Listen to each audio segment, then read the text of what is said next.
ನಮಸ್ಕಾರ. ಉತ್ತರ ಕರ್ನಾಟಕ ನ್ಯೂಸ್ನ ಬೀದರ್ ನ್ಯೂಸ್ ರೌಂಡಪ್ಗೆ ಸ್ವಾಗತ. ನಾನು ಹನುಮಂತ್ ದೇಶ್ಮುಖ್. ಬನ್ನಿ ಕ್ವಿಕ್ ಆಗಿ ನೋಡೋಣ ಬೀದರ್ ಜಿಲ್ಲೆಯ ಇಂದಿನ ಪ್ರಮುಖ ಸುದ್ದಿಗಳನ್ನು.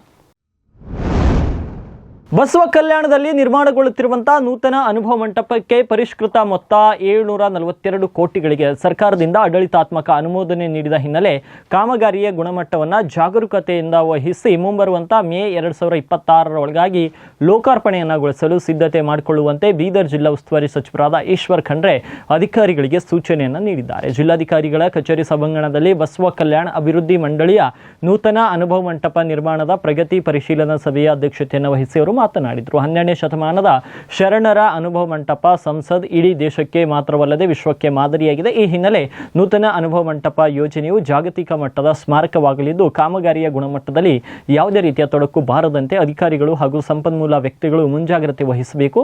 ಈ ತನಕ ನೆಲಮಹಡಿ ಸೇರಿ 5 ಅಂತಸ್ತಿನ ಕಟ್ಟಡಗಳು ಪೂರ್ಣಗೊಂಡಿದ್ದು ಒಟ್ಟು 271 ಕೋಟಿ ರೂಪಾಯಿ ಖರ್ಚಾಗಿದ್ದು ಭೌತಿಕವಾಗಿ 63% ಪ್ರಗತಿಯಾಗಿದೆ. ಅನುಭವ ಮಂಟಪದ ಪ್ರಗತಿ ಕುರಿತಂತೆ ಮುಂದಿನ ವಾರದಲ್ಲಿ ಮುಖ್ಯಮಂತ್ರಿಗಳೊಂದಿಗೆ ಉನ್ನತ ಮಟ್ಟದ ಸಭೆ ನಡೆಸಲಾಗುವುದು ಅಂತ ಸಚಿವರು ತಿಳಿಸಿದ್ದಾರೆ.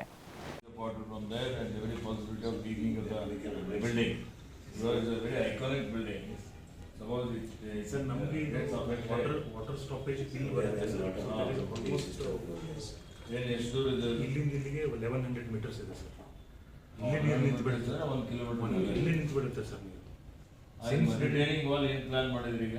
ಸರ್ ರಿಟೈನಿಂಗ್ ವಾಲ್ ಈಗ ಡಿಪಿಆರ್ ಆಗಿದೆ, ಅದು it is under process sir. Madam has already issued order sir. It is under process sir. ನೀವು ನೋಡಿದ್ರೆ ಇದು ಇಲ್ಲ, ನಾನು ಸಬ್ಮಿಟ್ ಮಾಡಿದ್ದು ಆಗಿಲ್ಲ. It is under process sir. ಯಾರು ಮಾಡ್ತಾ ಇದ್ದಾರೆ?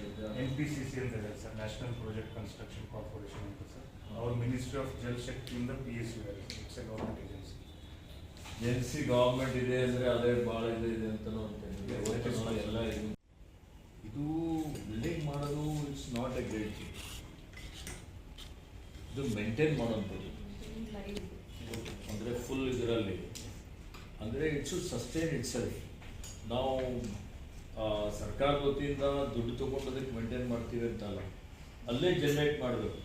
ಈಗ ಫಾರ್ ಎಕ್ಸಾಂಪಲ್ ಅದಕ್ಕೆ ಒಂದು 2 ಕೋಟಿ ಮೇಂಟೆನೆನ್ಸ್ ಆಗ್ತದೆ ಅಂದರೆ ಒಂದು 25 ಕೋಟಿ ನಮಗೆ ವರ್ಷಕ್ಕೆ ಅದಕ್ಕೆ ನಾವು ಬೇಕಾಗುತ್ತೆ. ಅಟ್ಲೀಸ್ಟ್ ಒಂದು 25 ಕೋಟಿ ರೂಪಾಯಿ ಅಲ್ಲೇ ಜನರೇಟ್ ಆಗಬೇಕು. ಗೊತ್ತಾಯ್ತಾ ನಿಮಗೆ?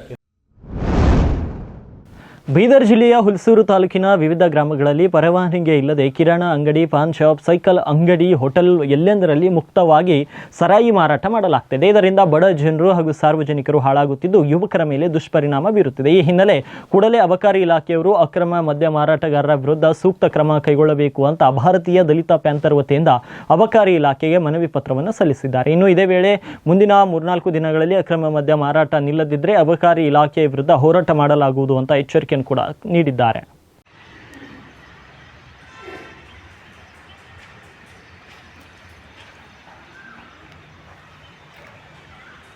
ಲೆಟ್ರ್ ಯಾವತ್ತು ಕೊಟ್ಟರೆ ತೋರಿಸ್ರು.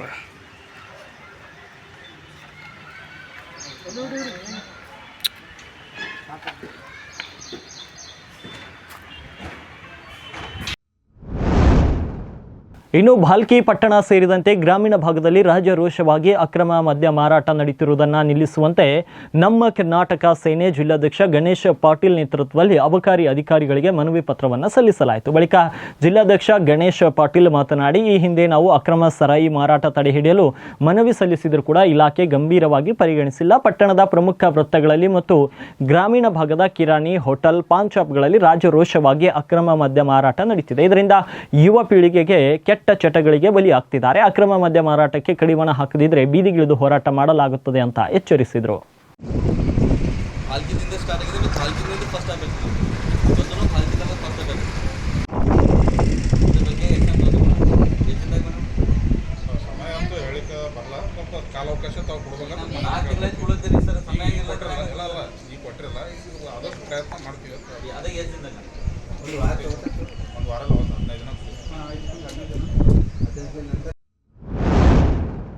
ಕೆಪಿಸಿಸಿ ಸಹಕಾರ ವಿಭಾಗದ ರಾಜ್ಯಾಧ್ಯಕ್ಷರಾಗಿ ಆಯ್ಕೆಯಾದ ನಂತರ ಧನರಾಜ್ ಎಸ್ ತಾಳಂಪಳ್ಳಿಯವರು ಬಸವ ಕಲ್ಯಾಣ ನಗರಕ್ಕೆ ಇದೇ ಮೊದಲ ಬಾರಿಗೆ ಆಗಮಿಸಿದ್ದಾರೆ. ಇದರ ಹಿನ್ನೆಲೆ ಅಧ್ಯಕ್ಷರಾದ ಮೇಲೆ ಪ್ರಥಮ ಬಾರಿ ನಗರಕ್ಕೆ ಆಗಮಿಸಿದ ನಾಯಕನಿಗೆ ಅಭಿಮಾನಿಗಳಿಂದ ಅದ್ದೂರಿ ಸ್ವಾಗತ ದೊರೆಯಿತು. ಪಟಾಕಿ ಸಿಡಿಸಿ ಬೈಕ್ ರ್ಯಾಲಿಯ ಮುಖಾಂತರ ಸಸ್ತಾಪುರ್ ಬಂಗ್ಲಾದ ಮುಖ್ಯದ್ವಾರದಿಂದ ಬಸವೇಶ್ವರ ವೃತ್ತದವರೆಗೆ ಬೈಕ್ ರ್ಯಾಲಿ ಮಾಡಲಾಯಿತು. ಇನ್ನು ರ್ಯಾಲಿಯಲ್ಲಿ ಪರಿಷತ್ ಸದಸ್ಯ ಚಂದ್ರಶೇಖರ್ ಪಾಟೀಲ್, ಮಾಜಿ ಪರಿಷತ್ ಸದಸ್ಯ ಅರವಿಂದ್ ಕುಮಾರ್ ಅರಳಿ, ಕೆಪಿಸಿಸಿ ಪ್ರಧಾನ ಕಾರ್ಯದರ್ಶಿ ಅಬ್ದುಲ್ ಮನಾನ್ ಸೇಠ್ ಸೇರಿ ಹಲವು ಕೈ ನಾಯಕರು ಭಾಗಿಯಾಗಿದ್ದರು. ನಗರದ ಬಿಕೆಡಿಬಿ ಹಾಲ್ನಲ್ಲಿ ಅಭಿನಂದನಾ ಸಮಾರಂಭ ಹಮ್ಮಿಕೊಳ್ಳಲಾಯಿತು.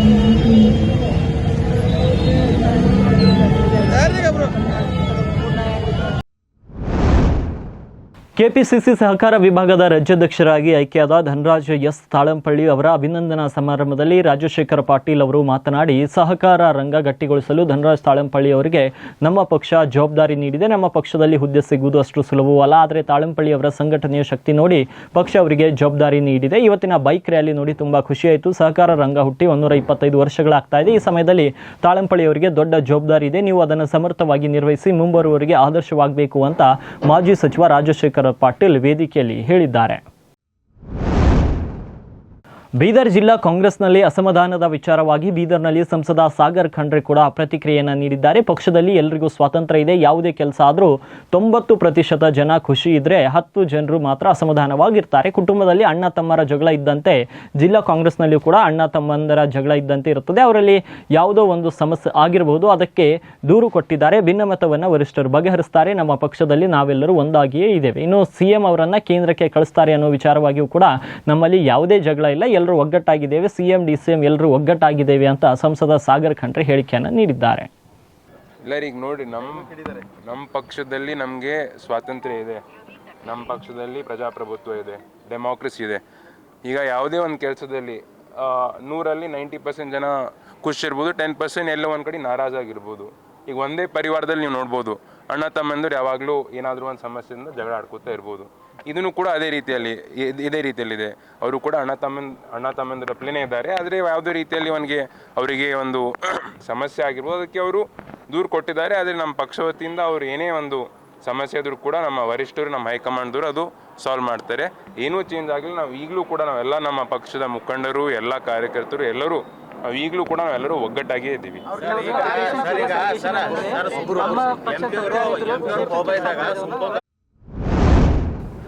ಬೀದರ್ನ ಜಿಲ್ಲಾ ಪಂಚಾಯತ್ ಆವರಣದಲ್ಲಿ ಪ್ರಧಾನಮಂತ್ರಿ ಫಸಲ್ ಭೀಮಾ ಯೋಜನೆಗಳ ಪ್ರಚಾರದ 5 ವಾಹನಗಳಿಗೆ ಸಂಸದ ಸಾಗರ್ ಖಂಡ್ರೆ ಅವರು ಚಾಲನೆಯನ್ನು ನೀಡಿದ್ದಾರೆ. ಕ್ಷೇತ್ರದ ರೈತರಿಗೆ ಅನುಕೂಲವಾಗಲಿ ಅಂತ ಬೀದರ್ನಲ್ಲಿ ಲೋಕಸಭಾ ಕ್ಷೇತ್ರದ 5 ವಾಹನಗಳು ಚಾಲನೆ ಮಾಡಲಾಗಿದೆ. ರೈತರ ಬೆಳೆ ನಾಶ, ಹಾನಿ, ಅತಿವೃಷ್ಟಿ ಸೇರಿದಂತೆ ರೈತರಿಗೆ ಅನುಕೂಲ ಆಗಲಿ ಎಂದು ವಿಮಾ ಮಾಡಿಸಬೇಕು, ನಷ್ಟದಲ್ಲಿರುವಂಥ ರೈತರಿಗೆ ಪರಿಹಾರ ಸಿಗಬೇಕೆನ್ನೋ ಉದ್ದೇಶದಿಂದ ವಿಮಾ ಯೋಜನೆ ತರಲಾಗಿದೆ. ಇದರ ಅನುಕೂಲ ಪಡೆಯಲೆಂದು ರೈತರಿಗೆ ಜಾಗೃತಿ ಮೂಡಿಸುವ ಕೆಲಸ ಮಾಡಲಾಗ್ತಿದೆ ಅಂತ ತಿಳಿಸಿದ್ದಾರೆ.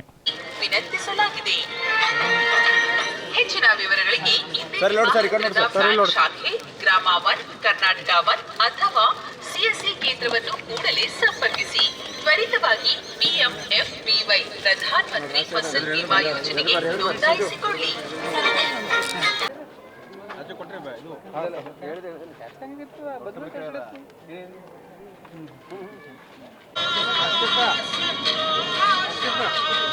ಆತ್ಮೀಯ ರೈತ ಬಾಂಧವರೇ, ನಿಮಗೆಲ್ಲರಿಗೂ ಒಂದು ಪ್ರಧಾನಮಂತ್ರಿ ಫಸಲ್ ಬಿಮಾ ಯೋಜನೆಯು ಇದೇ ತಿಂಗಳ ಜುಲೈ 10ರಂದು ಗುರುವಾರ ಬೆಳಗ್ಗೆ 10 ಗಂಟೆಗೆ ಬೀದರ್ ನಗರದ ಜನವಾಡ ರಸ್ತೆಯಲ್ಲಿರುವಂತಹ ಜೆಪಿ ನಗರದಲ್ಲಿನ ಗುರುನಾಥ್ ಕೊಳ್ಳೂರ್ ಅವರ ಮನೆ ಎದುರುಗಡೆ ಇರುವಂತಹ ಬ್ರಹ್ಮಕುಮಾರಿ ಕೇಂದ್ರ ಪಾವನಧಾಮ ಆವರಣದಲ್ಲಿ ಪ್ರತಿ ವರ್ಷದಂತೆ ಈ ವರ್ಷವೂ ಸಹ ಬ್ರಹ್ಮಕುಮಾರಿ ಮೀಡಿಯಾ ವಿಂಗ್ ಸಹಯೋಗದಲ್ಲಿ ಪತ್ರಿಕಾ ದಿನಾಚರಣೆಯನ್ನು ಹಮ್ಮಿಕೊಳ್ಳಲಾಗಿದೆ. ಈ ನಿಮಿತ್ತ ಕಾರ್ಯಕ್ರಮಕ್ಕೆ ಆಗಮಿಸುವ ಹಿರಿಯರು ಕಿರಿಯರು ಎನ್ನದೇ ಎಲ್ಲ ಪತ್ರಕರ್ತರಿಗೆ ಗೌರವಪೂರ್ವಕವಾಗಿ ಸನ್ಮಾನಿಸಲಾಗುತ್ತೆ. ಆದ ಕಾರಣ ಜಿಲ್ಲೆಯ ಎಲ್ಲ ಪತ್ರಕರ್ತ ಬಾಂಧವರು ಅರ್ಥಪೂರ್ಣ ಜೊತೆಗೆ ಆಧ್ಯಾತ್ಮಿಕ ದೃಷ್ಟಿಕೋನವುಳ್ಳ ಈ ಕಾರ್ಯಕ್ರಮದಲ್ಲಿ ಭಾಗವಹಿಸಿ ಸನ್ಮಾನವನ್ನು ಸ್ವೀಕರಿಸಿ ಬ್ರಹ್ಮ ಭೋಜನವನ್ನು ಮಾಡಿಕೊಂಡು ನಿರ್ಗಮಿಸಬೇಕು ಅಂತ ಬ್ರಹ್ಮಕುಮಾರಿ ಕೇಂದ್ರ ಪಾವನಧಾಮದ ಸಂಚಾಲಕರಾದ BK ಪ್ರತಿಮಾ ಬಹೆಂಜಿ ತಿಳಿಸಿದ್ದಾರೆ.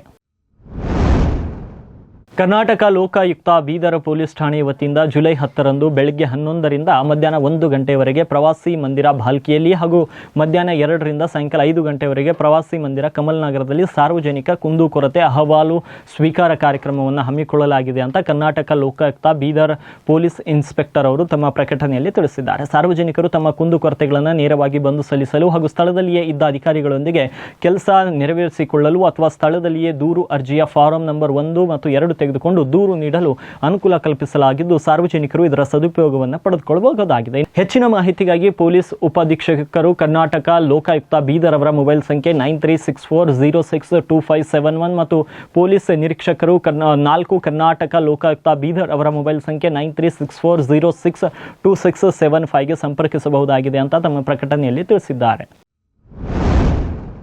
ಔರಾದ್ ವಿಧಾನಸಭಾ ಕ್ಷೇತ್ರದ ಶಾಸಕ ಪ್ರಭು ಚವ್ಹಾಣ್ ಅವರ 56ನೇ ಜನ್ಮದಿನದ ಅಂಗವಾಗಿ ಕಾರ್ಯಕರ್ತರು ಸಸಿ ನೆಟ್ಟು ರಕ್ತದಾನ ಮಾಡುವ ಮೂಲಕ ಸಂಭ್ರಮದಿಂದ ತಮ್ಮ ನೆಚ್ಚಿನ ಶಾಸಕರ ಹುಟ್ಟುಹಬ್ಬವನ್ನು ಆಚರಿಸಿದರು. ಪಟ್ಟಣದ ಡಾಕ್ಟರ್ ಗುರುಪಾದಪ್ಪ ನಾಗಮಾರ್ಪಳ್ಳಿ ಕಲ್ಯಾಣ ಮಂಟಪದಲ್ಲಿ ಪ್ರಭು ಚವ್ಹಾಣ್ ಅವರ ಅಭಿಮಾನಿ ಬಳಗದ ವತಿಯಿಂದ ನಡೆದಂತಹ ಜನ್ಮದಿನಾಚರಣೆಯನ್ನು ಅದ್ದೂರಿಯಾಗಿ ಜರುಗಿತು. ಬೆಳಗ್ಗೆ ಶಾಸಕ ಪ್ರಭು ಚವ್ಹಾಣ್ ಅವರು ಅವರ ಗ್ರಾಮದ ಇಚ್ಛಾಪೂರ್ತಿ ಮಾತಾ ಜಗದಂಬ ದೇವಸ್ಥಾನದಲ್ಲಿ ವಿಶೇಷ ಪೂಜೆಯನ್ನು ಸಲ್ಲಿಸಿದರು. ನಂತರ ಔರಾದ್ ಪಟ್ಟಣದ ಅಮರೇಶ್ವರ ದೇವಸ್ಥಾನಕ್ಕೆ ಕುಟುಂಬ ಭೇಟಿ ನೀಡಿ ವಿಶೇಷ ಪೂಜೆಯನ್ನು ನೆರವೇರಿಸಿದರು. ನಂತರ ಡಾಕ್ಟರ್ ಗುರುಪಾದಪ್ಪ ನಾಗಮಾರ್ಪಳ್ಳಿ ಕಲ್ಯಾಣ ಮಂಟಪಕ್ಕೆ ತೆರಳಿ ಸಸಿ ನೆಟ್ಟು ಗೋ ಪೂಜೆ ನೆರವೇರಿಸಿ ಕಾರ್ಯಕ್ರಮದ ವೇದಿಕೆಗೆ ಆಗಮಿಸಿದರು. ಶಾಸಕರ ಅಭಿಮಾನಿ ಬಳಗದ ವತಿಯಿಂದ ತರಿಸಲಾದಂತಹ ಕೇಕ್ ಕತ್ತರಿಸಿ ಶಾಲು ಹೂ ಹಾರಗಳೊಂದಿಗೆ ಶಾಸಕ ಪ್ರಭು ಚವ್ಹಾಣ್ ಹಾಗೂ ತಮ್ಮ ಧರ್ಮಪತ್ನಿಯನ್ನು ಸನ್ಮಾನಿಸುವ ಮೂಲಕ ಜನ್ಮದಿನದ ಶುಭಾಶಯಗಳನ್ನು ಕೋರಲಾಯಿತು. ನಂತರ ಒಬ್ಬೊಬ್ಬರಾಗಿ ಆಗಮಿಸಿ ಶುಭ ಕೋರಿದ್ರು. ಈ ವೇಳೆ ಮಾತನಾಡಿದ ಶಾಸಕ ಪ್ರಭು ಚವ್ಹಾಣ್ ಅವರು, ಅಭಿಮಾನಿಗಳು ಮತ್ತು ಕಾರ್ಯಕರ್ತರು ನನ್ನ ಮೇಲೆ ಇಟ್ಟಿರುವ ಪ್ರೀತಿಗೆ ಸದಾ ಆಭಾರಿಯಾಗಿದ್ದೇನೆ.